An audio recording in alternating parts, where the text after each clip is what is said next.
Minha saudação é com a paz do Senhor. Vamos ao livro de Ruth, capítulo 1.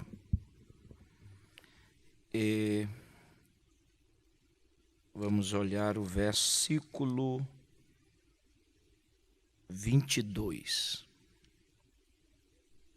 Ruth fica logo em seguida ao livro dos Juízes. Ruth, capítulo 1. Para facilitar, as irmãs podem assentar-se, que nós vamos manter essa Bíblia aberta para nós olharmos alguns versículos. Ruth, capítulo 1 e o versículo 22. Os que acharam, digam, eu achei. Assim nos diz a Bíblia.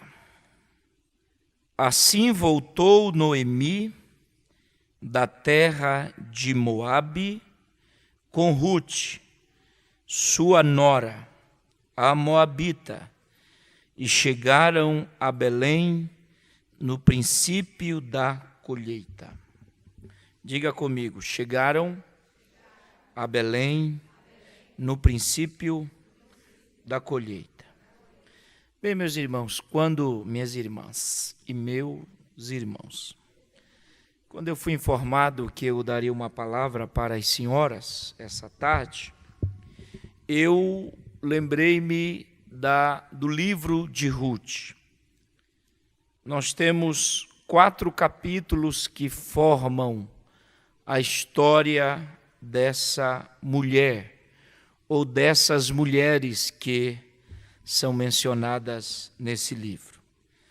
Então eu quero estudar de forma bem lacônica com as irmãs o tema, as perdas de Noemi.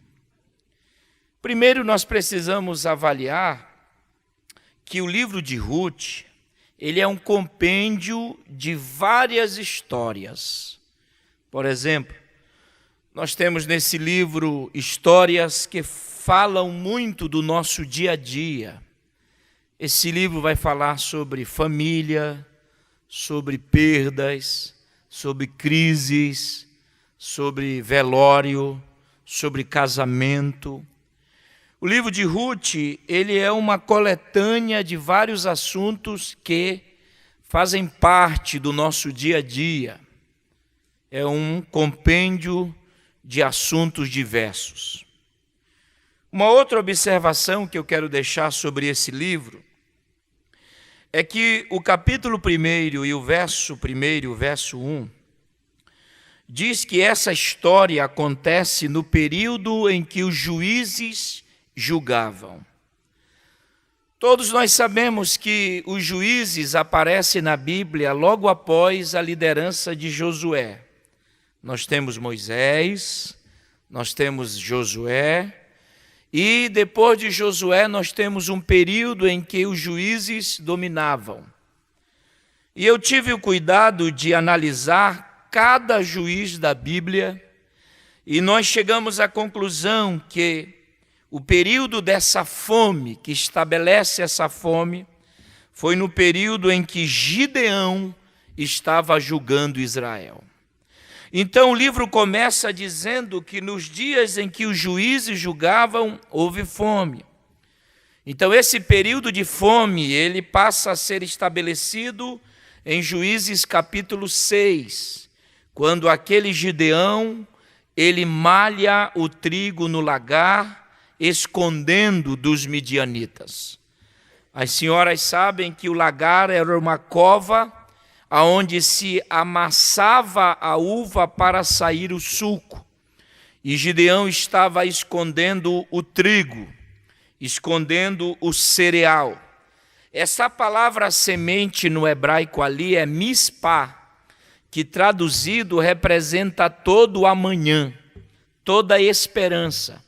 Então, espiritualizando, Gideão não estava aguardando apenas o trigo, mas ele estava protegendo os seus sonhos, o amanhã, a bênção, a promessa e a crença. Quando Gideão está malhando trigo, ele não está apenas guardando algo para hoje, mas ele estava escondendo dos seus inimigos as suas esperanças, a promessa, a bênção, a porta e tudo mais. Então, vamos analisar as perdas na vida dessa mulher. Seu nome, a tradução do nome Noemi, significa agradável, feliz, sorridente. A primeira perda que aconteceu na vida dessa mulher, leia comigo o versículo 1 do capítulo 1, que diz assim, ó: nos dias em que julgavam os juízes, houve fome na terra, e um homem de Belém de Judá saiu a habitar na terra de Moabe com sua mulher e seus 2 filhos. Se você quiser anotar, faça. A primeira perda na vida de Noemi, nós chamamos de perda geográfica. Por quê? Porque ela teve que sair do seu lugar. Ela saiu de Belém. Ela saiu da sua terra. Ela saiu da sua igreja. Ela saiu do convívio dos seus parentes e amigos. E para onde Noemi foi? Ela foi para Moabe. Geograficamente, Moabe de Belém, Belém de Moabe, distava-se cerca de 80 quilômetros. Não era muito longe para os nossos padrões, mas para os padrões da época era uma distância considerável. A primeira perda na vida dessa mulher foi a perda geográfica. Ela teve que abandonar o círculo de oração da igreja dela. Deu para entender ou está difícil? Ela teve que abandonar o coral. Ela teve que abandonar a escola bíblica dominical. Ela teve que abandonar os seus parentes, seus amigos, seus vizinhos, seus conhecidos. Ela teve que abandonar a região que ela nasceu, aonde ela foi criada. As irmãs estão entendendo o que eu estou falando aqui? Ela teve que abandonar o convívio dos vizinhos, das amigas, do chá da tarde, aquele negócio todo. Ela teve que abandonar o convívio daquela que vendia saia jeans, o sapato. Eu tenho uma esposa há 20 anos já e eu sei o que é isso lá em casa. É uma entra e sai que só Jesus sabe, né? É boticário, eu sei o que é isso. Principalmente quando é mulher de pastor, né? O pastor Carvalho, aquela coisa. Então ela teve que abandonar tudo isso e ela teve que ir para um lugar que ela não conhecia, para uma nova cultura, para uma outra língua, para um novo convívio. Só que ela não teve o direito de escolha. Diferente das irmãs que foram orientadas por Deus, Deus orientou os seus maridos, aí eu acredito que eles reuniram com vocês e conversaram. No caso de Noemi, naquele tempo, numa cultura machista, que homem que manda, que homem que governa, homem não pede conselho, quem manda sou eu, quem faz sou eu, Noemi não teve o direito de escolha, Noemi não teve o direito de escolher nada. Simplesmente Elimeleque, a palavra Elimeleque significa Deus é meu rei. Eu vou falar um negócio aqui, você vai dar glória a Deus aí, tá bom? Todas as vezes que aparecer nome bíblico, El, por exemplo, Ezequiel, Daniel, Samuel, Elimeleque, tudo isso é Deus. Deus está no nome dessas pessoas, tá entendendo? Elimeleque significa Deus é meu rei. Só que esse Elimeleque, tendo Deus como rei, ele não orou, ele não buscou a Deus. A crise chegou e ele pegou sua família e fugiu. E eu pensei muito isso ontem para dizer uma palavra consciente para as irmãs essa tarde. Não podemos fugir das crises. Nós precisamos enfrentá-las porque Deus vai nos dar vitória, Deus vai nos dar vitória. Esse homem, ele pega a sua família e sai. Primeira crise, primeira perda, perda geográfica. Segunda perda, me acompanhe aí na sua Bíblia. Está no versículo 3. Diga comigo, morreu Elimeleque. Isso, gostei do ele. Olha, deixa eu falar uma coisa sobre cultura judaica.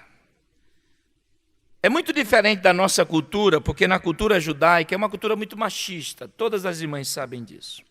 Só que nós não podemos fugir da cultura, porque a Bíblia está impregnada de cultura judaica. Aliás, foi escrito dentro dessa cultura. E na cultura judaica o homem é muito importante. O primeiro filho tem que ser homem para ser primogênito. Quando Elimeleque vai a Moabe, eu não sei o que aconteceu, ele morre. Então agora Noemi perde o marido. Ela já tinha perdido o local, ela já tinha saído do seu local, sua família. Agora ela vai perder o marido. E a morte de Elimeleque, nós podemos dizer que ela teve a segunda perda, que é a perda o quê? Familiar. Porque ela perdeu o homem de casa. Ela perdeu aquele que ia trabalhar, trazer o sustento. Ela perdeu a figura daquele que protegia a família. E eu não estou falando da nossa cultura aqui. Eu estou falando da cultura judaica. É o homem que protege, é o homem que guarda, é o homem que acampa, é o homem que faz. Eu estou falando de uma cultura aqui que o homem é o provedor, ele leva a comida. Então, Elimeleque morre, então ela perde a figura do homem da casa. Ela perde a figura do homem que geraria, ou seja, firmeza, proteção, bem-estar, o homem que supriria as suas necessidades físicas, emocionais, sentimentais. Com a morte de Elimeleque, ela perde todas as suas possibilidades de seus suprimentos psicológicos, sexuais, espirituais, porque o homem é um homem importante na cultura judaica. Eu me lembro daquela viúva de Naim, que a Bíblia chama de viúva. Lucas não dá o nome dela, mas diz que ela era viúva, ou seja, tinha perdido o marido. E Lucas diz que agora ela perdeu o filho. E é interessante que os que levaram o marido para ser enterrado estavam levando o filho. Vejam a situação daquela mulher. Viúva hoje, eu conheço viúva que tem dinheiro, vive bem, mas viúva no tempo bíblico irá depender exclusivamente dos outros, possivelmente até mendigar. Mas a Bíblia diz que Jesus chega na hora em que o rapaz está sendo levado para ser enterrado. Sabe por quê? Porque Deus é um Deus que restaura, Deus é um Deus que faz, Deus é um Deus que age. Essa mulher perdeu o marido, essa mulher agora perdeu a figura paterna, o homem da casa. Mas tem a terceira crise na vida dessa mulher. Leia comigo o verso 5 aí, por favor. Versículo 5 diz: morreram também Malom. Palavra Malom no hebraico é doença. E morreu depois Quilion. A palavra Quilion no hebraico é frágil. Percebam comigo. Ela sai de sua terra, perde o marido e agora perde os filhos. Ela perdeu aquilo que é doente. Deu para entender ou está difícil? E ela perdeu aquilo que é frágil. Essa terceira perda na vida de Noemi nós a chamamos de perda de continuidade. Porque na cultura judaica os filhos vão dando continuidade à família. E na cultura judaica alguém tem que ficar gerando. É por isso que Raquel, a palavra Raquel significa ovelha, ela fica tão atribulada porque a Leia, a sua irmã, que tinha olhos fracos, essa expressão no hebraico significa que ela tinha dificuldade de enxergar. Não fica zangado comigo, não estou falando que você que é Leia hoje, e nem você é Raquel, não estou falando de você, tá bom, irmã? Uma vez eu preguei uma mensagem assim, você está falando de mim, não estou falando de você, não. Estou falando da Leia da Bíblia e a Raquel da Bíblia. A Leia da Bíblia era muito feia. Porque os únicos adjetivos que a Bíblia menciona sobre ela, diz, tinha olhos fracos. No hebraico ela não enxergava direito, ela não tinha aparência. Veja os adjetivos de Raquel. Ela tinha um porte, ela bonita de aparência e tinha um porte, era uma moça bonita. Só que há um detalhe, uma gera e a outra não gera. Uma morre no 35 e a outra só morre no 35 e a outra só morre no 41. Deu para entender ou está difícil? É por isso que Raquel fica tão atribulada, pede filho, porque ela precisa gerar. Enquanto Raquel pressiona o marido, Leia está gerando. Era para você ter dado glória a Deus na segunda geração, mas tudo bem. Gerando. Gerando. Ela está gerando.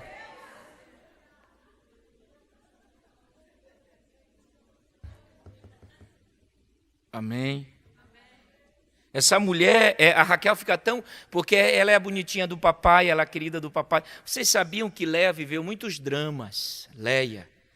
A Léia viveu, o primeiro drama que a Léia viveu era o drama da comparação. A Bíblia compara as duas e diz, uma é bonita e a outra é feia. Está tudo na Bíblia, irmão. É só ler. Um outro drama que Léia vive, sabe qual é? É o drama familiar. Todos amavam Raquel. O pai amava Raquel, o marido amava Raquel e ninguém amava. Você já imaginou a vida de Léia? Como seria? Muito difícil, porque o pai pegou e fez ela moeda de troca. Está na Bíblia. Fez moeda de troca. Passou por cima do Jacó e deu ela, toma, leva logo. Entendeu? Só que essa mulher que é rejeitada na casa, que é rejeitada na família, que é rejeitada pelo marido, que foi rejeitada pelo pai, que foi rejeitada pela irmã, ela vai gerar filhos. E ela vai gerar um filho chamado Judá.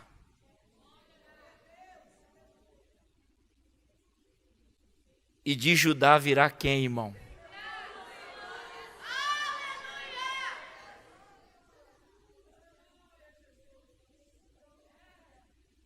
Glória a Deus.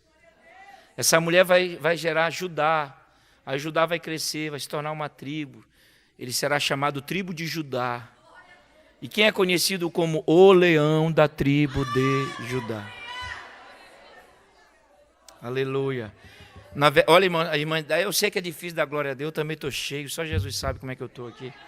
Estou aqui, bem aqui assim, ó.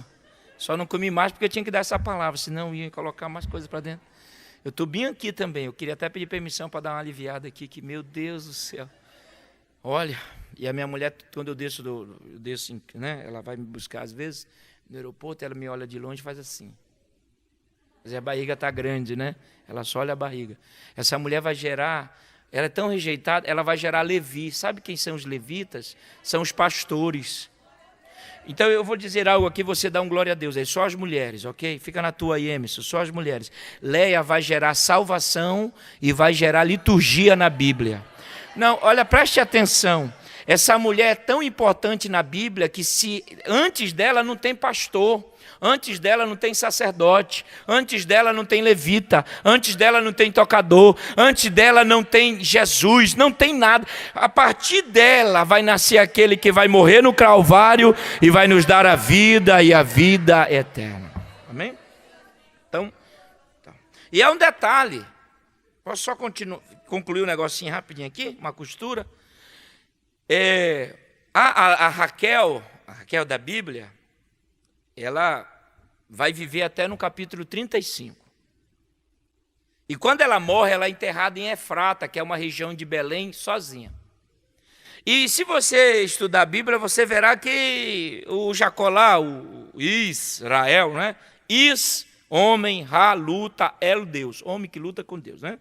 O Israel lá, ele não amava Léia.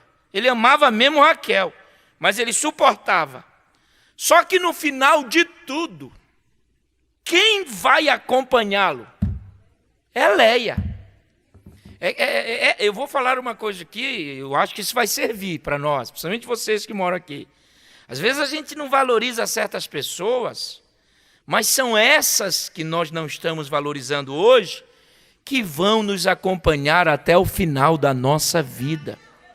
Que às vezes a gente quer valorizar somente as pessoas hoje, agora, valoriza um, desvaloriza outro. Jacó não dava valor muito para Léia, mas quando a Raquel morre no 35, olha só, do 35 para o 41 de Gênesis, tem muito capítulo, irmão.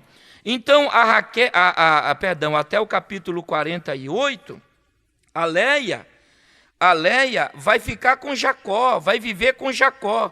Então, a pessoa que Jacó não valorizava é que vai fazer chá para ele, quando ele estiver velho, vai ajudar a costurar a meia dele. Deu para entender ou está difícil?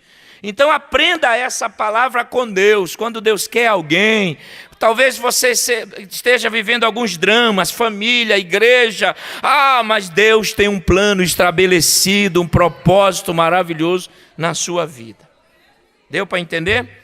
Então essa mulher, vamos voltar para as perdas aqui, a quarta. A quarta perda na vida de Noemi, escute, está no verso 20. Eu tenho um negócio de te falar verso. É versículo 20. Diz assim, ó. Porém ela lhes dizia: não me chameis Noemi, chamai-me Mara, porque grande amargura me tem dado todo. Então, olha, primeira perda, perda geográfica. O verbo sair é um verbo de ação. Segunda perda, perda familiar. O marido morre.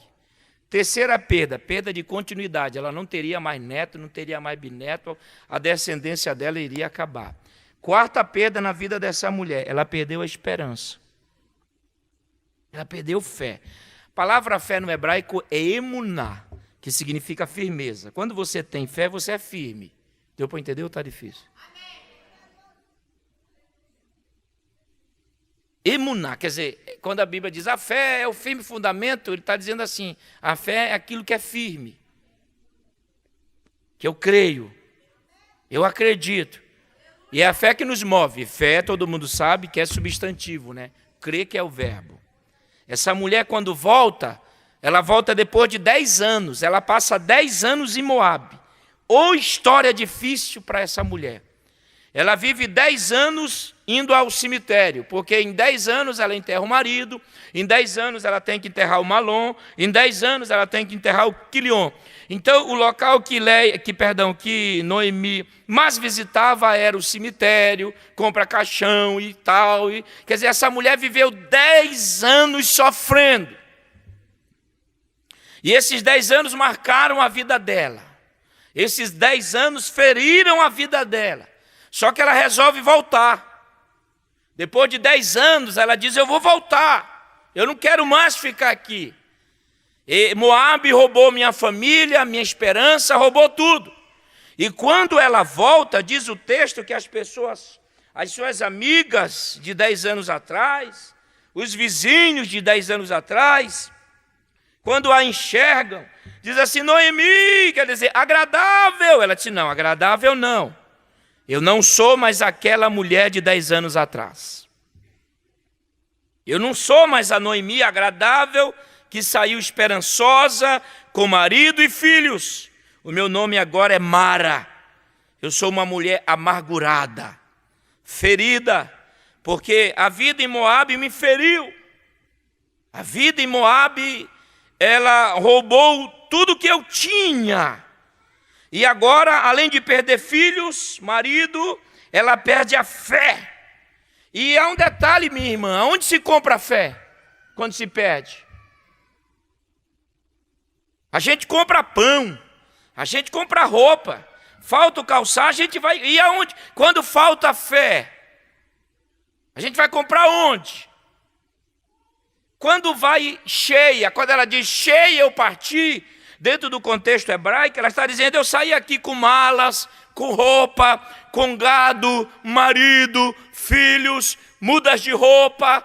Agora, vazia eu voltei. Ela não volta vazia apenas de coisas humanas, ela não traz mais mala. Ela vem vazia de alma. Moabe sugou a vida dela, exauriu de sua vida toda a sua esperança. E você sabe que na cultura judaica, as irmãs sabem que quando alguém troca o nome para essa situação, significa dizer-lhes que ela está sofrendo, mas é um sofrimento terrível. Mas há um detalhe: Deus tinha um plano na vida dessa mulher. Deus queria que Jesus Cristo viesse ao mundo. Se tu não entender isso, eu vou parar. Deus queria que Jesus viesse ao mundo. E Deus tinha estabelecido lá no céu que Jesus viria de uma semente que partiria também de Ruth, chegaria em Obed, Obed Jessé, Jessé Davi, até Jesus Cristo, o nosso Deus.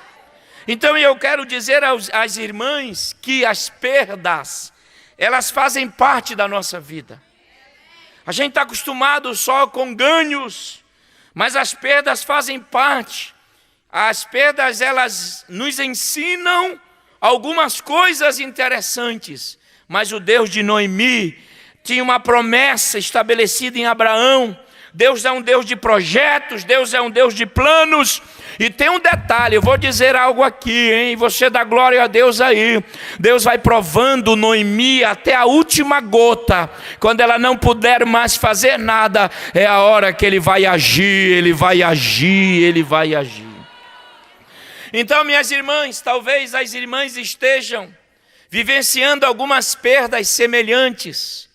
Eu me lembro que eu fui a um evento de mulheres em Rondônia. Tem alguém de Rondônia aqui?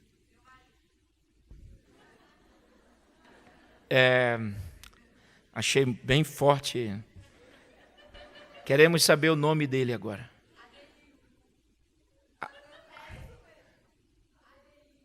Adeildo, então tá bom. Era um evento, qual é a região de Rondônia? Meu Deus, já fui lá. Ai, Rondônia, eu estive agora recente na escola lá. Eu fui pregar no evento de irmãs. Rondônia tem esse negócio de eventos de estado, né, de jovens. E eu fui numa de irmãs. E a coordenadora lá, você sabe que Rondônia é um privilégio, a Assembleia de Deus é muito grande, tem muito crente mesmo. É uma bênção lá. E a irmã coordenadora disse, eu vou convidar o senhor para pregar, mas o senhor será o único homem que vai pregar. O resto é tudo mulher. Mas você tem que falar sobre mulher, aquela coisa também, levantar a moral da gente. É fácil levantar a moral da mulher, sabe por quê? Chegou um aluno comigo, negócio de teologia, né? Disse assim, pastor, eu descobri que a mulher é inferior ao homem. Aí eu olhei para ele assim, disse, é mesmo? Aonde você descobriu? Ele disse, na Bíblia. Eu disse, mas aonde? Ele falou, quando a mulher vem depois de Adão. Eu disse, calma, porque Adão vem depois dos animais. Deu para entender ou está difícil? Vocês entenderam?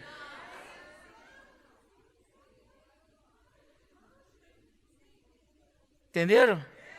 Quer dizer, senão os animais são superiores ao homem, aquela coisa toda. Irmãos, escute aqui. E eu disse, eu vou te explicar algo aqui. Olha, mulherada, se tu não der glória a Deus no que eu vou falar aqui. Na cultura judaica, em português parece que dá a impressão disso, mas esqueça, vamos à cultura.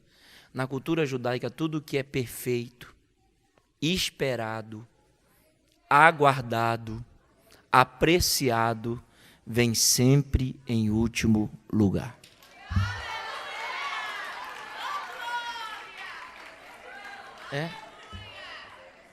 Então, quando a Bíblia diz que ela vem após, no sentido de ordens, é que era o mais esperado, era o mais aguardado, era o mais... Deu para entender? Vocês querem que eu traduza um negocinho aqui, que eu já vou terminar? Olha para mim aqui. Quando Paulo diz assim, homens, amai. Isso é imperativo. Mulheres, sejam submissas. Quem não conhece o critério do grego acha que Paulo está inferiorizando as mulheres. Não é verdade. Paulo está dizendo no original, vocês são tão fortes.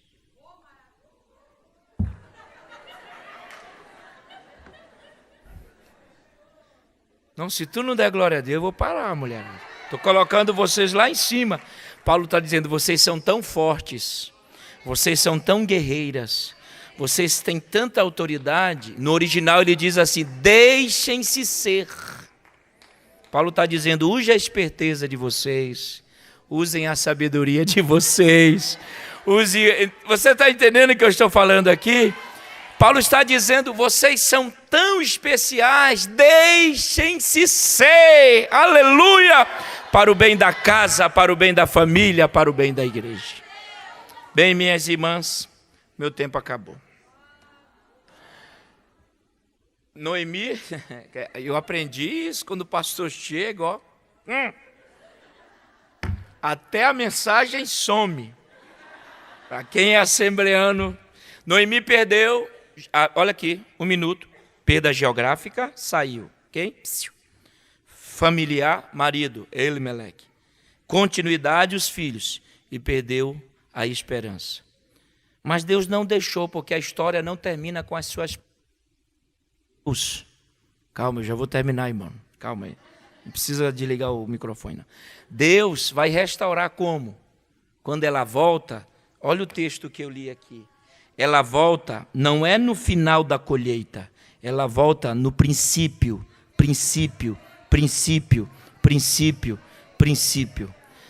Deus está dizendo para Noemi, os 10 anos em Moabe eu vou virar a página. Aleluia! Deus vai te colocar aí no princípio da colheita. Como é que Deus restaura a vida de Noemi? Deus restaura colocando-a no início. Aleluia! Quando ela ouve as boas novas, ela vem no início, no princípio da colheita. Como é que Deus começa a restaurar a vida de Noemi? Ela começa a restaurar a descendência do seu filho chamado Malom. Um filho estava enterrado, mas a Bíblia diz que há um critério de resgate do nome do filho. Vão falar muito da tua família, meu irmão. Vão falar muito bem de teus filhos. Sabe por quê? Porque Deus é grande. Como é que Deus começa a restaurar a vida de Noemi? Aí Boaz, é Boaz? Tá. Casa com quem? Com Ruth. A palavra Boaz, só para que você tenha uma ideia, significa pela força. Que maravilha. Vai casar e vai gerar um filho chamado Obed. A palavra Obed significa servo. Eu vou dizer algo aqui que se tu não der glória a Deus, está mal. Elas casam. Ela fica grávida. Ela tem um filho. E olha o que a Bíblia diz aqui. A Bíblia diz, Ruth, capítulo 4, verso 16. Noemi tomou o menino e pôs no seu braço. Quem diria que aquela mulher pegaria um filho, um neto, alguém? Sabe por quê? Você vai pegar a bênção, meu irmão. Você vai pegar a bênção, minha irmã. Você crê nisso? Em nome de Jesus. Eu fui nesse evento. E era um encontro de mulheres. Preguei. Muita gente, muito calor. Rondônia é muito quente. E essa pressão que eu tenho ajuda muito. E eu estou ministrando, falando, gritando. Eu gritei dizendo assim: mulher, o teu filho vai voltar. Depois eu pensei, mas eu só estou pregando para mulher. Como é que mulher, teu filho vai voltar? Eu fiquei com vergonha daqui, porque tem coisa que a gente fica com vergonha. Terminou o culto, saí por uma portinha lateral, tomei um banho, fui dormir. No outro dia eu ia pegar aquele avião chamado Jesus está chamando. Já ouviu falar? Tem um avião que só vai você e o piloto. É aquele que Jesus está, vem. Meu Deus, tem misericórdia. E eu tenho muitos, eu tenho muito nhenhenhê. A minha mulher disse, só Deus. Eu tenho uns negocinhos esquisitos que eu preciso ver o piloto, porque se eu olhar para o piloto, eu imagino se ele pilota bem ou não. É coisa feia isso, né? E eu estou ali, o pastor ali, outros pastores, eu conversando, cadê o piloto que vai me levar? Aí o dono disse, não, pastor, fica calmo. Eu disse, não, eu quero ver. De repente ele me mostrou o piloto, um senhor, camisa aberta, barriga desse tamanho, e andava assim, ó. Aí eu disse, não, eu não vou com esse não. Aí nós discutimos ideia, sentimento não pode discutir, né? Ideias podemos discutir. E nisso que eu estou ali discutindo, alguém puxa na minha camisa assim. E eu pensei, meu Deus, não deixa ser homem, né? Porque eu voltei, era uma irmã desse tamanho, nordestina. Ela olhou para mim e disse assim, já se cumpriu. Eu tomei um choque, falou grosso. A voz dela é mais grossa do que a minha. Aí eu disse, cumpriu, irmã? Eu não sei que tinha, mas ela cumpriu. O que Paulo diz? Que a gente tem que se alegrar, né? Aí eu, opa, cumpriu. Mas preocupado é com o voo. Cumpriu. Deus abençoe a senhora, irmã. Beijei ela, essa mãe de beijar e tal. Deus abençoe. Voltei. Nisso que eu estou conversando, ela puxa de novo. Frá! Ela, já se cumpriu. Falei, amém, mãe. Tá bom. A senhora quer mais festa, né? Vem cá. Cumpriu. Desculpa, pastor. Desculpa, pastor Gilberto, desculpa. Já se cumpriu, esse é meu professor. Já se cumpriu. Aí quando eu virei, ela puxou pela frente. Eu disse, minha irmã, se a senhora soubesse como é que eu estou aqui, medo de morrer hoje com esse avião. E a senhora, ela falou, o senhor lembra que o senhor pregou ontem? Eu disse, lembro. O senhor lembra a hora que o senhor pregou, deu aquela palavra? Eu disse, lembro. Eu não queria muito lembrar, que eu fiquei com vergonha, né? Ela disse assim, pois é, sou eu. Eu disse, então tá, me conte o que é. Ela disse, há 8 meses o meu filho saiu de casa. Eu não aguentava mais chorar. O senhor não sabe o que é isso, né? Mas só mãe que sabe. Meu filho foi embora. Desapareceu, pastor. Eu não tinha notícia dele, ele não me ligava. E ontem, quando eu estava me arrumando para ir para a igreja, eu disse, Deus, o que o senhor quer? Eu não tenho mais lágrimas. Eu sou uma mulher seca. Eu já pedi tanto, já orei tanto. Eu não sei mais o que fazer. E ontem, quando o senhor entregou aquela palavra, eu pulei, agarrei aquela palavra e disse, é minha. Irmãos, eu queria falar com o senhor depois do culto, mas o senhor fugiu. Quando eu cheguei em casa, eu peguei o telefone. Quando eu liguei o meu telefone, tinha várias mensagens, entre as quais do meu filho, dizendo, mamãe, me perdoe, eu já estou voltando para casa. Sabe por quê, minha irmã? Porque você não gerou filhos para o inferno. Você não gerou filhos para as drogas. Você não gerou filhos para as prostituições. Você gerou filhos que louvarão e glorificarão o nome de Jesus. Que Deus abençoe vocês e até uma próxima, em nome de Jesus. The crowds pelted each other with stones in renewed violence in the divided country. Reports indicate 1 person has died and 11 have been injured. The pro-Morsi camp...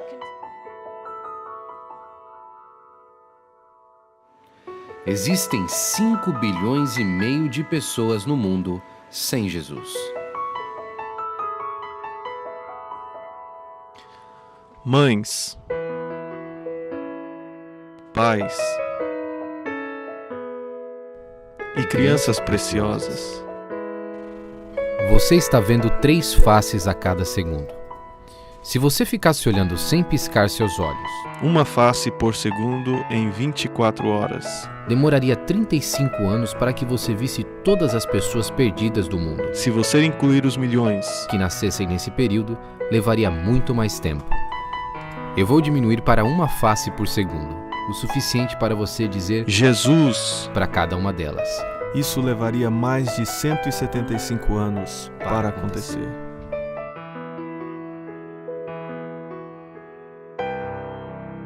De 14 a 17 de agosto, participe conosco do 7º CONAD.